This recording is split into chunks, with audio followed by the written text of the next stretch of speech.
Welcome to the Washington AI Network podcast, where we bring together official Washington policymakers, DC insiders, and AI experts who are challenging, debating, and just trying to figure out the rules of the road for artificial intelligence. I'm Tammy Haddad, the founder of the Washington AI Network, and today we have an important guest from Europe, Ben Braca. Ben is the Director General at the Federal Ministry for Digital Affairs and Transport in Germany. He's one of Europe's most important leaders in technology and innovation. I have so many questions, including the transatlantic tech policy moving forward. Ben, it's good to have you back here at the House at 1229. Thank you so much. Thank you. It's great. It's great to be back. It's great to be back. Thanks for the invitation. Very kind. Excellent. I want to ask you about the Paris AI Action Summit coming out of there, Vice President JD Vance's speech at the Munich Security Conference, tech policy priorities, digital infrastructures. But before we get started, let's talk about the German election only days ago. How does that change things? Thank you very much. Important question. Let me start perhaps from the outset. I got hold of a copy yesterday from Foreign Affairs. And on the cover, it said that the center will not hold. Probably that was a reference to the US situation on which I can't really comment. But there's an article in it where it was said that in Germany, the center can hold. After the elections, we see that the center actually was strengthened. Currently, the only realistic option to form a new government is a coalition between the Conservative Party that actually succeeded in the election and the Social Democratic Party. That is called a so-called grand coalition. However, it's not that grand any longer because both parties lost shares if you compare it to historical results. The most important question is, how long will it take to form a government? And against a challenging international background, we all hope that this will be done in a very short time, because the world, as we say in Germany, is not waiting for Germany, but we need to speak up. We need to speak up in international relations, and we have some homework to do domestically and in the European Union. When it comes to the European Union, we need to focus on competitiveness. When it comes to our domestic affairs, we need to get a hold on the migration situation we have in Germany. And when we broaden the view a bit on the international scene, we need to have a chancellor in place that is backed by a strong government in order to talk to international decision makers, for most probably the US American president. So what timing are we talking about? And of course, this is all about us, the tech policy. Yes. We'll get to that next, but what's the cadence? I hope, and I think it's realistic to say that second half of April might be the point where we will see a new government. Mm-hmm. And what happens in the interim? Because we just had JD Vance in Munich. Actually, why don't we just go right to that now in your reaction? Yeah, the reaction to JD Vance's speech, where he was primarily focused on free speech and was challenging the EU, especially with regulation on the DSA, so the so-called Digital Services Act. You can talk about whether or not that was, the right point he was making, but I would invite each and everyone to have a closer look at the regulation of free speech in the European Union, because the DSA is not so much about the regulation of free speech. It's more the contrary. It's about the illegal content defined by the national law or by the European law that it is targeting, and where the platforms are obliged to take it down. By the way, not only the US American platforms, as it is often said, it's each and every platform. The US American platforms are in such a spotlight because they are regulated right out of Brussels. But my ministry, for example, is also responsible for the implementation and the enforcement of the DSA in Germany. And there we have a lot of platforms, but we are taking very good care of that as well. Of course, there's also a reference to free speech in the DSA insofar as that if there is a systemic risk, then the platforms should apply the correct measures. There is no definition whatsoever these measures might be. So there is no obligation to install fact checkers or to focus only on community nodes. On the contrary, it's an invitation to the platforms to talk with the European Commission about the right measures. Measures that could be right yesterday might not be the right ones tomorrow because the innovation and the technology is so quickly developing. So it's a flexible framework to have this kind of conversation with all actors and the European Commission about the right ways to tackle these challenges of disinformation and hate speech. Okay, I'm going to say it. So there I was at the Paris AI Summit, and everyone's looking at the Americans like, you don't follow rules. You don't like any regulations. So somehow you're talking about bringing that all together. I don't know how that works. I mean, what's your next steps to try to get that cooperation? I don't think that there is a need to get the cooperation. The cooperation is already ongoing.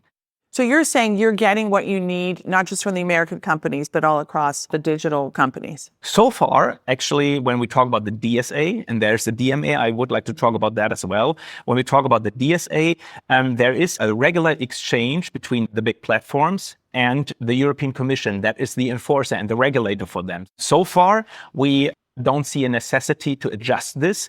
On the contrary, there are certain procedures in place already. You might have heard that there have been some alleged interference with the Romanian elections.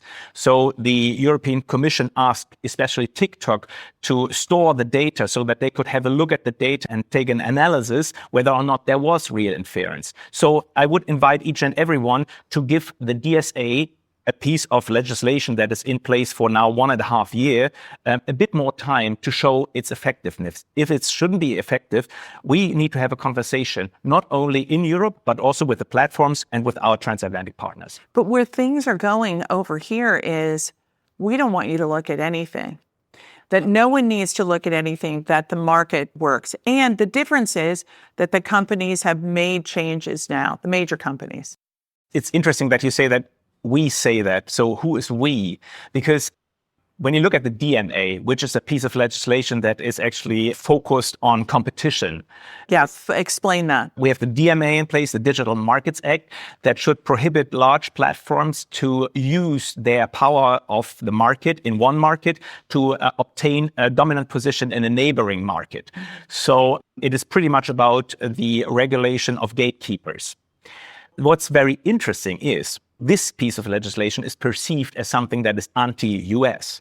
But we see actually a lot of US American companies using the DMA to go after the large platforms because they think that these platforms abuse their power in a way that they're not allowing apps to run on a platform or some software. So there is no this kind of we are against it. There are some companies actually that are in close cooperation and talk to the Commission about the presumed or the assumed misuse of power, because there is this piece of legislation in place that can work.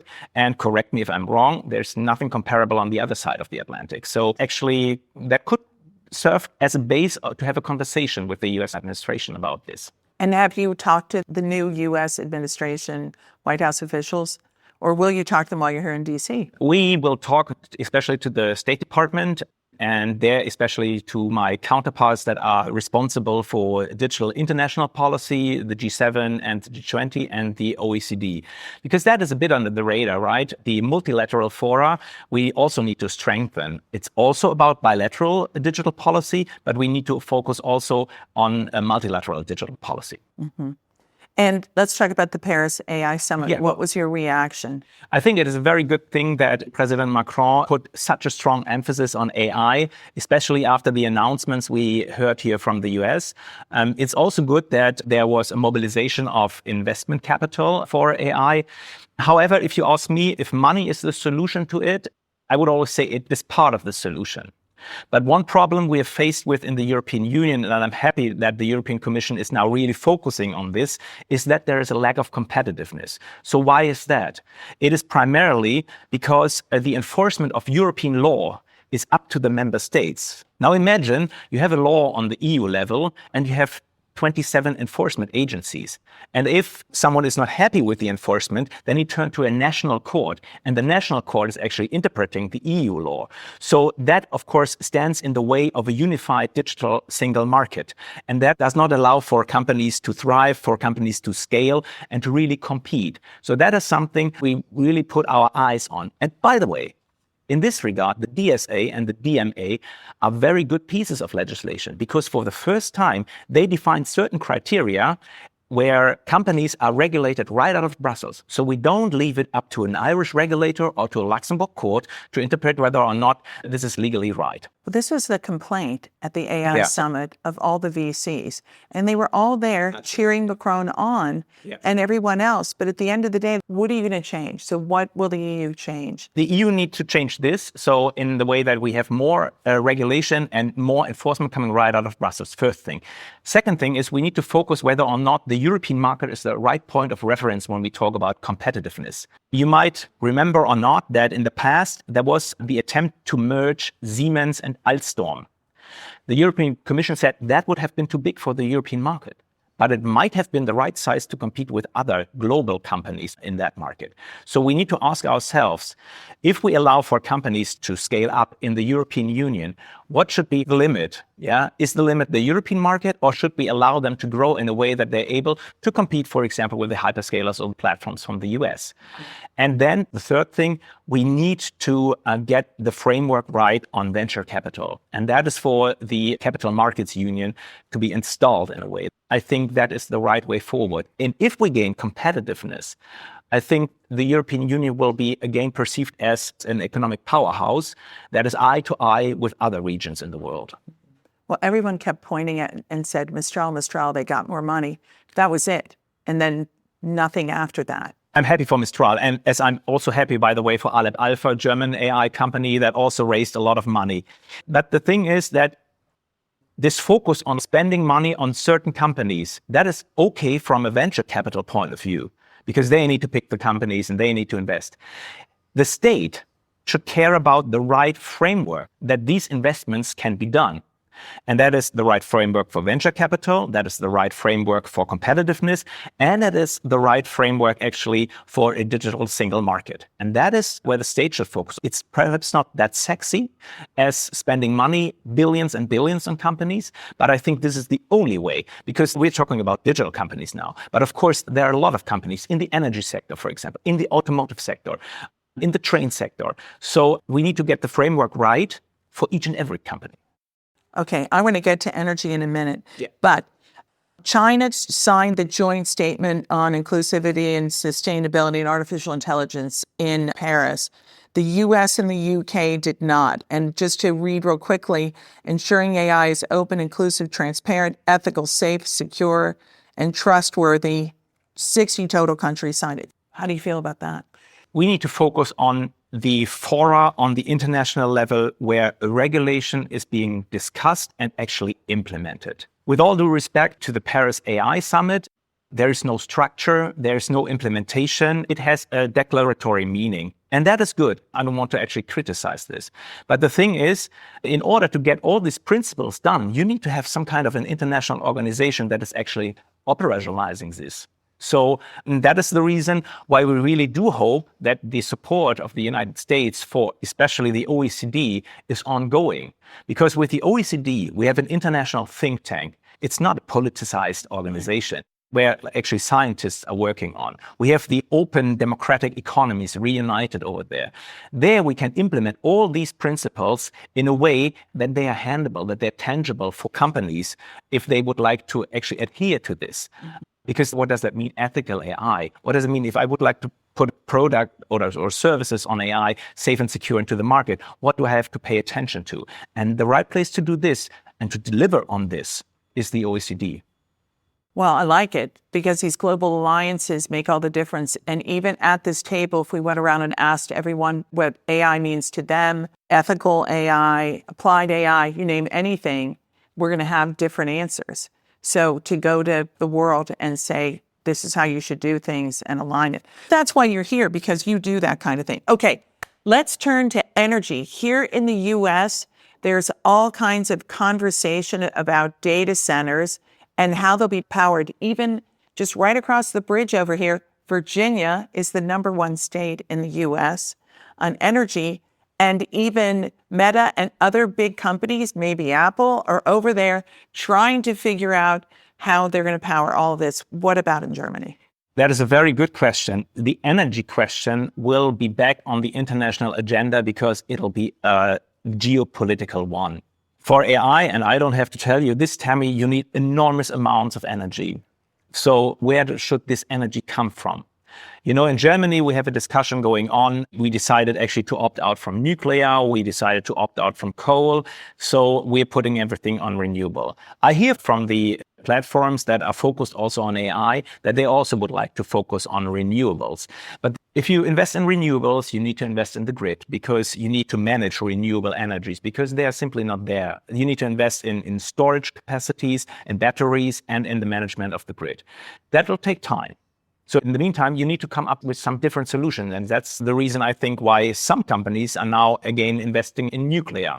So that is probably not an option for Germany because we had a thorough political discussion to opt out from nuclear. However, if it's true that you need enormous amounts of energy, you will probably put the data centers in places where energy is cheap. And these places might not be, blossoms at the bouquet of democracy. So that will put them in a very powerful position, of course. So how should this be resolved?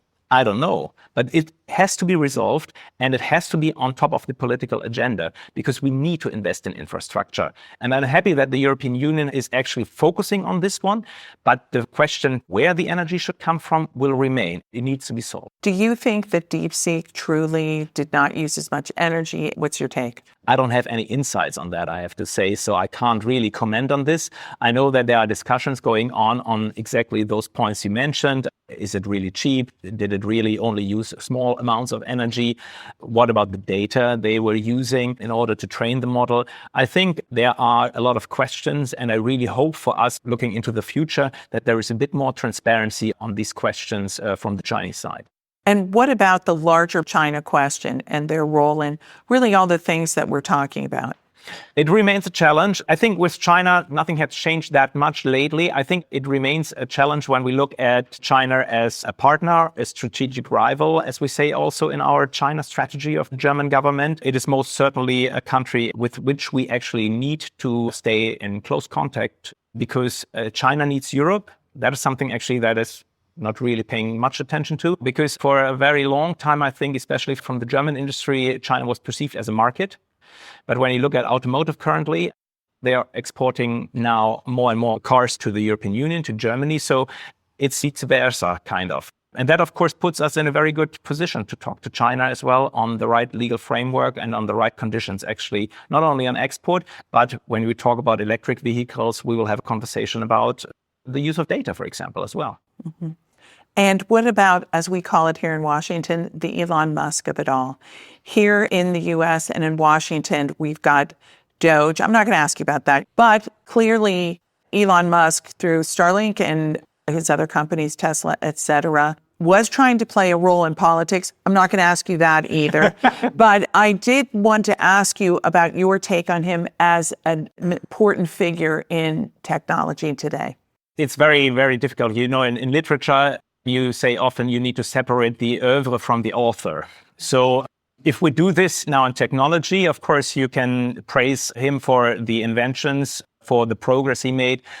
I was very personally really impressed when I saw this rocket coming back to Earth and being caught by this container thing. I thought this looked like Star Wars or Star Trek or something. But that's only my very personal view on that. So if we just look on his oeuvre, I think you can say, well done with Starlink, with Tesla, of course, but also with SpaceX. Very good invention.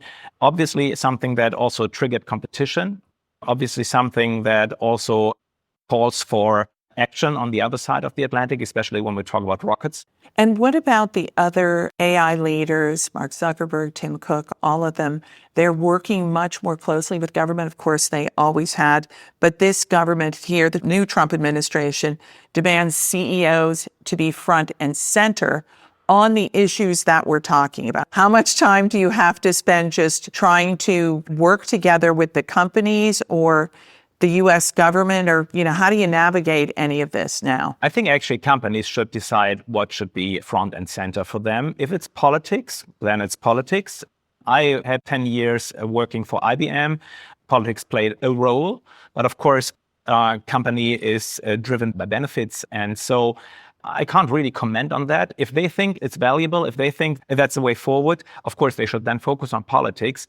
But that should be up to the companies to decide. Are you allowed to tell me who your favorite AI product is? Can you tell that? It's funny. Come on, guys, don't you want to know what he uses most? And then I'm going to ask all of you. I tell you two things. With regard to ChatGPT, I know you don't have this kind of differentiation here in the English language, but it's funny. ChatGPT in Germany, it's telling you or it's answering you in a very polite way. I found it kind of remarkable. I don't know if that's only for the German market, probably because we have this kind of differentiation in our language, but that was very funny. But now if you ask me about my favorite AI platform, quite frankly, it's probably not these large language models that I'm really focused on. I have a music platform, and the recommendations that are being done by AI, that actually is really something that enhanced my life, because the music that was recommended, I would have never stumbled over that if there wasn't any recommendation from this music platform. So that is actually something that cheered me up a bit, and I'm still benefiting from them. And so that is probably my favorite AI application. Oh, I like that. Excellent. Good answer, don't you think? Ben, thank you so much for this interview. We're so thrilled to have you here. Thank you. Thanks for being here. And now, sorry for the podcast listeners, we're going off the record and we're going to get all the rest of it. Anyway, thank you so much for being with us. Thank you all for being here. This is the Washington AI Network here at the House of 1229. Thank you. Thank you. Thank you for listening to the Washington AI Network podcast. Be sure to subscribe and join the conversation. The Washington AI Network is a bipartisan forum bringing together the top leaders and industry experts to discuss the biggest opportunities and the greatest challenges around AI. The Washington AI Network podcast is produced and recorded by Haddad Media. Thanks for listening.